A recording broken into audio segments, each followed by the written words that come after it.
081-625-2525. Go to www.bossfm.ng to complete your registration. Call 080.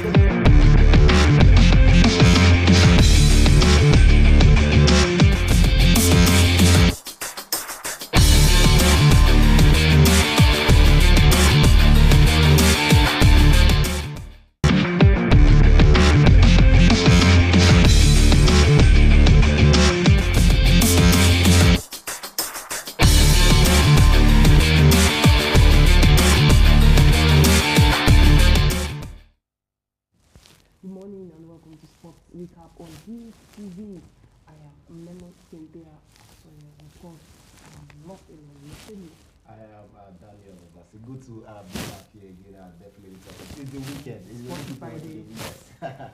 All right, quickly, let's delve into sports we have for you today. Starting with the local scene, where NFF Sports Ministry disagree over Pesero, and of course the Nigerian Football Federation (NFF) and Pesero have disagreed over what's going to happen. For me, like I said, if they've not paid him up to what they have agreed, what's in the contract, I think he has every right to go to the world governing body to actually that's for talking about the network. But now it's Pesero. The confusion has been there. Either we are going for a local coach or we are going for a foreign. That has always been the problem. That has always been the problem. And so it's just something I think in the coming days we get to see what eventually unfolds between the sports ministry and the NFL. All right, talking about the Portuguese youth, would you see him as someone you would want to accept him?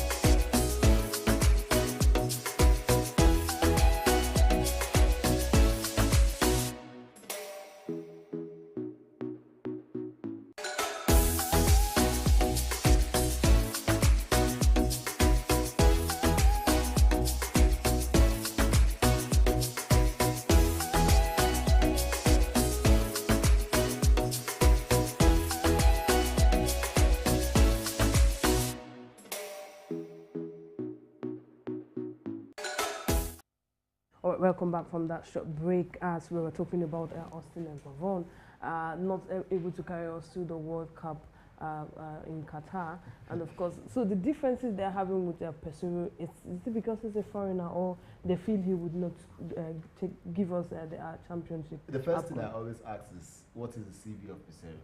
Pesero did not qualify Saudi Arabia for the first time to the World Cup. Now, this is the same person who was with the Venezuela national team. What did he do with them? See, if you're going to go for it, I do not have any problem with a foreign coach. But my own is, if you're going for a foreign coach, go for one who has a competent CV, a CV that is rich.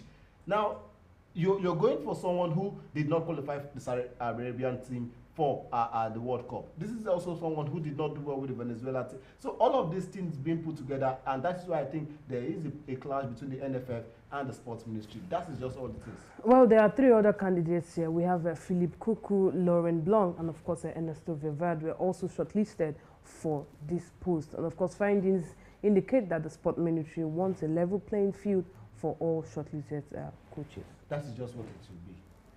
All right, still on NFF, we have that Raw drags Nigeria to FIFA, demands $1 million. Recall that Gernot Raw is a former head coach for Nigeria, and he has dragged the NFF before FIFA and is awaiting a ruling of a $1 million compensation claim for unfair dismissal. Recall that Raw was sacked in December, and of course weeks for the 2021 African Cup of Nations in Cameroon, and the German is the longest serving Super Eagles coach, as he was appointed in August 2016. Like I said, a contract earlier, like a contract is a contract. You can't take that away. You can never take that away. Even if he's a local coach. Someone was saying because he's a foreign coach, that is why he's dragging us to FIFA. What I'm saying is, a foreign coach or a local coach, a contract should always be a contract. If he has not been paid his dues, if he has not been paid everything that he's entitled to, come on, he has every right to go to the court, to go to FIFA and then ask for his dues. All right. Also on the local scene, a table set for Stoke return. Nigerian midfielder Ogene Karatebo is set to return to Championship side Stoke City after the expiration of his season-long loan at the Premier League strugglers Watford. According to reports, Etobo's loan would end on the 31st of May, and findings show that since joining Stoke in 2018 on a 5-year deal form. For me, like I said, it has not been a good one for him at Watford, most especially with that injury, that long spell injury he suffered in Watford. Yeah. But he has been moving from one place to another. He moved to Galatasaray. He moved to. He has just been moving. But I think probably going back to Stoke City might probably not be a good one again for him, because he will not be seen on the bigger screen, which is the English Premier League in England football. So it has not been a swell season for him. But coming to the national team, he has been one of our key midfielders, skilled defensive midfielder. But I just switch in the coming days, some club who are bigger will probably call for the Nigeria. Right, switching to the international scene, starting with tennis, where British #1 Emma Raducanu sets up Iga Swiatek meeting in Stuttgart. Emma Raducanu dug deep to win 6-0, 2-6, 6-1 against Germany's Tamara Korpas, who is ranked 118. Raducanu, playing in her first WTA clay court event, won 24 of the 31 points in a 23-minute first set. She's doing well for herself, but like I always say, the young ones are giving the big guns a run for their money. I'm looking forward to the quarterfinals, where she would be up against Iga Swiatek, the world #1, after we saw Ashley Barty retiring. But stepping away, I wouldn't say retire, just stepping away from the scene and going to golf, where we see her at the moment. So I think the young ones are actually giving the bigger ones a run for their money, and it's a good one. Raducanu, she's the big name now currently in British, after winning that Grand Slam last year for them. So let's see what happens in the quarterfinals. But as usual, it's always the world #1 for me, Iga Swiatek, to take the glory. All right, straight to football, where yesterday we saw Pierre-Emerick Aubameyang's 9th goal in 11 La Liga appearances, and of course, it ended Barcelona a win at Real Sociedad that lifted them to the second in the table. Recall that Pierre-Emerick Aubameyang is an ex-Arsenal forward, scored with a close-range header after a cross by ex-Manchester City players Ferran Torres. Of course, Marc-Andre ter Stegen, the keeper for Barca, made a 4 quick save, and that begs the question: we see ex-Manchester City side doing well in Barca, and also ex-Arsenal player doing well in Barca. I will say it's XXS for the Barcelona side, but whichever way it is, it's a good one for them. I'm happy seeing this Barca side under Xavi, a former player of Barcelona, doing great things for the club. It's amazing to actually watch, knowing fully well that these teams are young players. Most of them are young. The only players you might probably see that are old are Aubameyang, Jordi Alba, and even Dani Alves, and then probably add the PK to the list as well. But for me, it was a good one. They were lucky anyway to have actually gotten that 3 points, because Roger Shidad were all through that game. Like you said, save from ter Stegen, a wonderful save to actually give them all 3 points away from home after they suffered the defeat last weekend against Cadiz. All right, quickly to the camp of Manchester United, where we see that Manchester United has appointed Erik ten Hag as manager, as Manchester United has announced the appointment of Erik ten Hag. A statement on the official website of the club said that the appointment is for 2 years with a further 1 year. And of course, the statement reads also that Erik ten Hag, who will work as the main first team manager, is subject to visa requirements. Talking about Erik ten Hag, we also saw Pochettino saying that they didn't even tell him that he had understudied Manchester United, the players, even while he was at PSG, and he doesn't understand why he wasn't given the job. Okay, you should calm down at this moment. I think Pochettino should calm down. You had the arrays of stars in PSG. What did you do? Nothing. You can't even qualify. You can't even get them to the semi-finals. So are you saying Erik ten Hag is a good one for Manchester United? Look at what he did with Ajax. 2018-2019 season, they were only unlucky to have not gotten to the final to play Liverpool.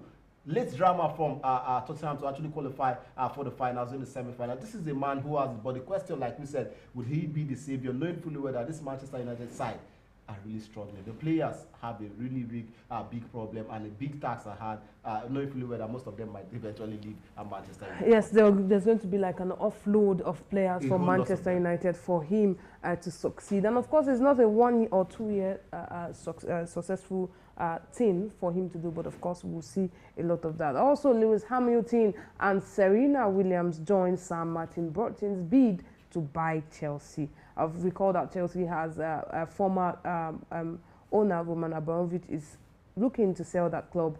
And of course, according to reports, the 7-time Formula 1 champion and the 23-time Grand Slam winner are prepared to pledge $10 million, 10 million euros, I beg your pardon, each to deal, as Chelsea is expected to be sold for around 2.5 billion euros. And of course, I think it's more out of it, but then I think they want the share of that. The question is, when are they going to eventually sell Chelsea? It has prolonged for too long. Well, because they have not met the right persons to buy it. Everyone is just coming on. We saw that just last week some company actually leaving because they wanted some things to be put in place, but yes. not. So it's a whole lot of process. I think eventually we might just get to see somebody else just getting. It's a good one for Lewis Hamilton and Serena to actually come into the race to get part of what Chelsea would offer. And then at the end of the day, Chelsea just needs someone who will be able to manage the club to better days for the club as well. All right, still women doing big things.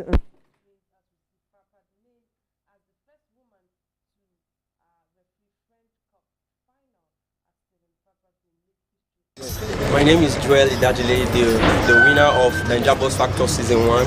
I just want to say I'm so excited because, wow, this is a very big thing that has happened to me.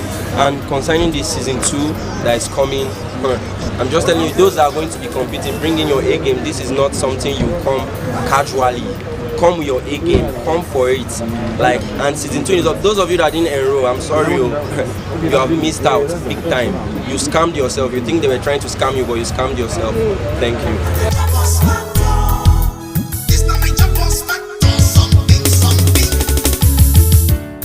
So, Boss FM 95.5 Abuja carry this one. Say if you sabi sing, you sabi rap. You dey cook, you sabi cook. You dey shop, you sabi. All right, welcome back from that break. We were talking about Chelsea and Lewis Hamilton, yes. And Serena Williams. So hopefully it will be amazing to see these two great legends in their various sports to actually come get part of football as well. All right, we also saw Frappat being one of the women to coach Final Cup